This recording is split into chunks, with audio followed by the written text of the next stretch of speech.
হেমচন্দন যেহেতু এক ভয়ঙ্কৰ পথ দুৰ্ঘটনা ইতিমধ্যে প্ৰাণ কাঢ়িছে মীনাক্ষী বৰুৱা নামৰ এগৰাকী মহিলাৰ প্ৰাতঃ ভ্ৰমণলৈ গৈছিল মহিলাগৰাকী আৰু 2 সন্তানৰ মাতৃ হৈছে মীনাক্ষী বৰুৱা।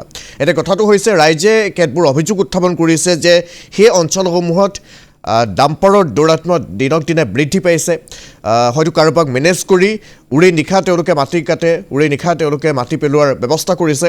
প্ৰশাসনে এতিয়াও কোনো ধৰণৰ ব্যৱস্থা গ্ৰহণ কৰা নাই। এই দুৰ্ঘটনা সংঘটিত হোৱাৰ পাছতে এতিয়া চকু মেল খাইছে প্ৰশাসনৰ। কথাবোৰ কেনেধৰণৰ আৰু কি অভিযোগ আছে ৰাইজৰ, প্ৰশাসনে কিয় ইমান দিন ব্যৱস্থা গ্ৰহণ নকৰিলে, সবিশেষ তথ্যখিনি আপোনাৰ পৰা জানিম।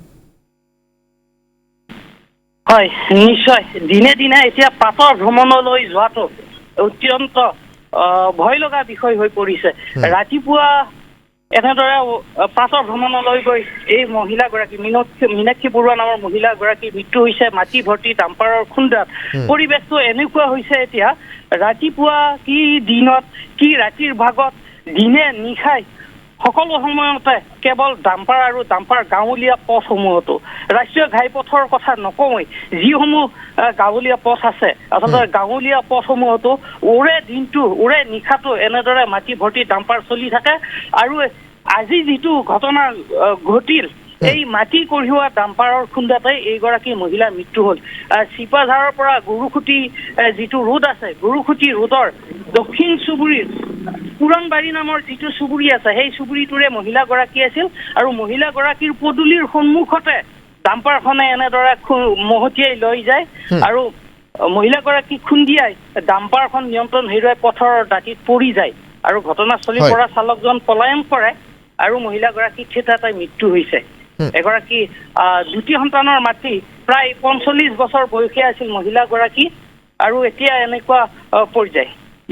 হেমচন্দন, এটা তথ্য জানিব বিচাৰিছোঁ যে ৰাইজে যিহেতু অভিযোগ উত্থাপন কৰিছে যে অবৈধভাৱে তেওঁলোকে মাটি খান্দিছে, মাটি কাটিছে, বন বিভাগে কোনো ধৰণৰ ব্যৱস্থা কিয় এতিয়ালৈকে গ্ৰহণ কৰা নাই? ৰাইজে ইতিমধ্যে গম পায় বন বিভাগটো কিমান লেতেৰা হৈ গৈছে। আজি কেইটামান দিন আগতে এগৰাকী বিট অফিচাৰক কুৰুৱা বন সংগঠনৰ বিট অফিচাৰ এগৰাকী হাতে লতে ধৰিছে ধন লওঁতে। আৰু এইটো কথাটো পূৰ্বৰ পৰাই চলি আহি আছে। বন বিভাগক মেনেজ কৰি একাংশই এনেদৰে দিনে নিশাই ডাম্পাৰেৰে মাটি কটা ব্যৱসায়টো কৰিয়েই আছে। মাজে মাজে আমাৰ বাতৰি চলিয়েই আছে, কিন্তু প্ৰশাসন জিলা প্ৰশাসনৰ ফালৰ পৰা এতিয়ালৈকে কোনো পদক্ষেপ গ্ৰহণ কৰা দেখা পোৱা নাই। ঠিক আছে, ধন্যবাদ জ্ঞাপন কৰিছোঁ হেমচন্দন শৰ্মা সবিশেষ তথ্যখিনি জনোৱাৰ বাবে।